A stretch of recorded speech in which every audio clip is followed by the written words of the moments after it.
இன்றைக்கி நாம் சுவையான முறையில் சாஃப்டாக பரோட்டா எப்படி செய்யலாம்னு இந்த வீடியோவில் பார்க்க போகிறோம். இன்றைக்கி ஒரு 100 பேர் சாப்பிடக்கூடிய அளவில் 16 கிலோ மாவுக்கு நம்ம இன்னும் பரோட்டா அடிக்க போகிறோம். அதுக்கு முதல்ல 1 கிலோ மாவுக்கு 1/2 லிட்டர் தண்ணியும் அதை விட கொஞ்சம் கூடுதல் தண்ணி தேவைப்படும். நீங்கள் வீட்டில் செய்தா இருந்தால் 1/2 லிட்டர் தண்ணியும் 1 முட்டையும் சேர்த்துட்டிங்கன்னா தண்ணி அளவு கரெக்டாக இருக்கும். தேவையான அளவு உப்பும் கொஞ்சமாக சோடா பொடியும் போட்டு அதை நல்லா முதல்ல கலந்து வச்சுருங்க.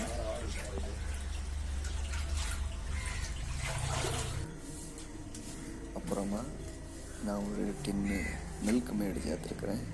மில்க் மேடுக்கு பதிலாக நீங்கள் வேணும்னா சீனி யூஸ் பண்ணிக்கிடலாம், இல்லைன்னா மொத்தத்தில் சீனி யூஸ் பண்ணாமல் எதுவுமே இனிப்பான பொருள் யூஸ் பண்ணாமல் கூட செய்யலாம். அப்புறமா 15 கிலோ மாவுக்கு நான் இந்த தண்ணிக்கு கூட ஒரு 1/2 கிலோ நெய் சேர்க்குறேன். நெய் சேர்த்தோம்னா கொஞ்சம் நல்ல சாஃப்டாக இருக்கும்.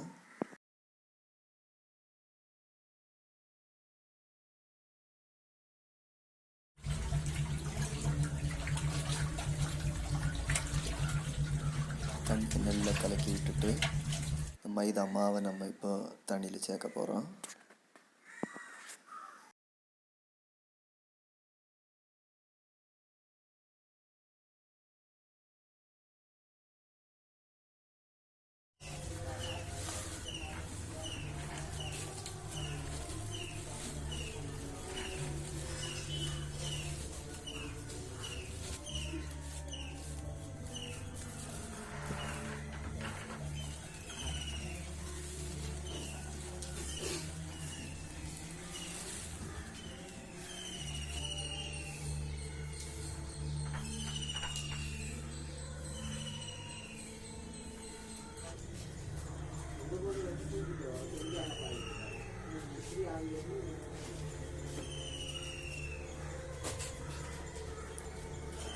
நம்ம எந்த அளவுக்கு நல்லா அந்த மாவை விரவுறோமோ அந்த அளவுக்கு நமக்கு பரோட்டா நல்லா சாஃப்டாக வரும்.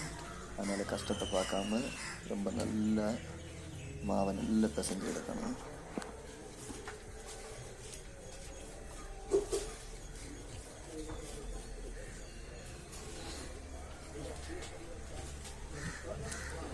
நான் வீடியோவில் நிறைய டைம் போகும்னு சொல்லிட்டு மாவு வரவின பெரும்பாலான நேரத்தை ஸ்கிப் பண்ணி விட்டுட்டேன்.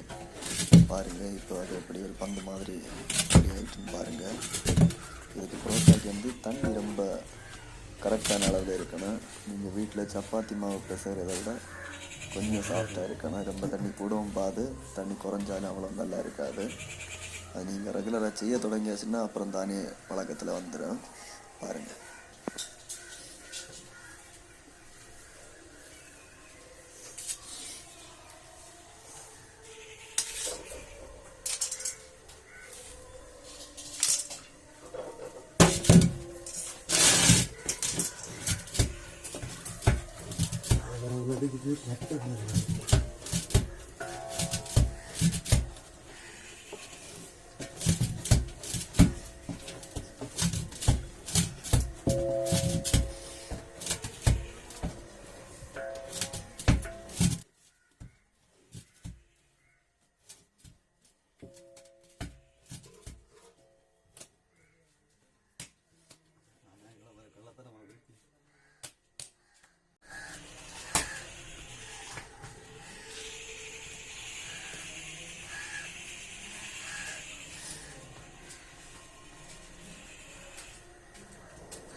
நம்ம இப்போ மாவு விரவியாச்சு.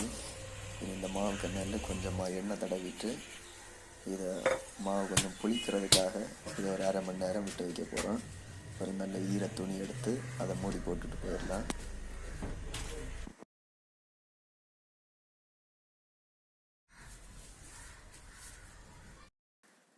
இனி நம்ம இந்த மாவை கட் பண்ணி அதை உருண்டை பிடிக்க போகிறோம். பாருங்கள்,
பிடிச்சிறது எப்படின்னு உங்களுக்கு சொல்லித்தரேன், பார்த்துக்கிடுங்க. ஒரு கையை மாவுக்கு அடியில் பிடிச்சிக்கிடுங்க, இன்னொரு கையை நேரே திருப்பி மாவுக்கு மேலே பிடிச்சிக்கிடுங்க. பிடிச்சிட்டு அப்படியே தூக்கிட்டு அதே டைரெக்ஷனில் கீழே விட்டுருங்க. இப்படி தொடர்ந்து கைக்கு இடத்த மாற்றி மாற்றி அடித்து பரோட்டா வீசலாம். உங்களுக்கு அப்படி முடியலைன்னா உங்களால் சப்பாத்தி கட்டை ஏதாவது வச்சு எந்த அளவுக்கு பரத்த முடியுமோ அந்த அளவுக்கு பரத்திட்டு இந்த மாதிரி ரோல் பண்ணி எடுத்துட்டா போதும்.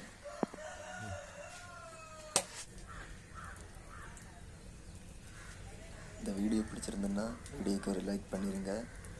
அப்படியே நீங்கள் ஒரு நாள் வீட்டில் ட்ரை பண்ணி பாருங்கள். நம்ம சேனலை சப்ஸ்கிரைப் பண்ணி சப்போர்ட் பண்ணுங்கள். இது மாதிரி உங்களுக்கு எந்த மாதிரியான டாப்பிக்கில் உள்ள வீடியோ வேணும்னு கீழே கமெண்ட் பண்ணுங்கள். அடுத்தடுத்து நீங்கள் கேட்குற டாப்பிக்கில் வீடியோ அப்லோட் பண்ணப்படும். இப்போ என்ன பண்ணுறான்னா புரோட்டாயை சப்பி புரோட்டா மாவை சப்பி கல்லில் போடுறான். என்ன அழகாக வருதுன்னு நீங்களே பாருங்கள். மாவை அப்படியே கையால் தட்டி கல்லில் போட்டு அது மேலே கொஞ்சம் எண்ணெயை தெளித்து அதை 2-3 தடவை மறைச்சி போட்டு நல்ல கோல்டன் கலரில் வர மாதிரி வேக வச்சு எடுத்து அதுக்கப்புறம் அதை கையால் 2 பக்கத்துலேயும் தட்டி எடுத்துட்டோம்னா பரோட்டா நமக்கு ரெடி.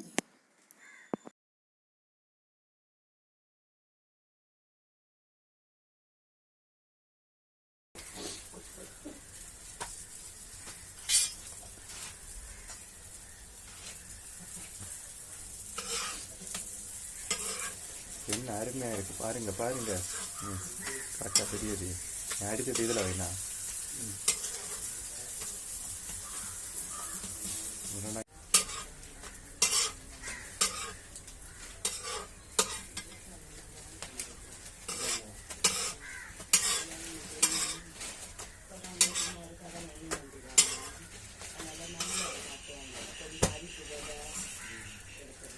இதோ நீங்கள் எதிர்பார்த்து கொண்டிருந்த புரோட்டா ரெடியாகிவிட்டது. இங்கே பாருங்கள் என்ன பண்ணுறான்னு. புரோட்டாயை நல்லா அடித்தாதான் அது சாப்பிடக்கு வாய்க்கு எதுவாக இருக்கும். இன்னும் தெரியல. இதோ பாருங்கள், நீங்கள் லைக் பண்ணுங்க. இதோ பாருங்கள் பரோட்டா, கன்னியாகுமரியில் ஃபேமஸான பரோட்டா.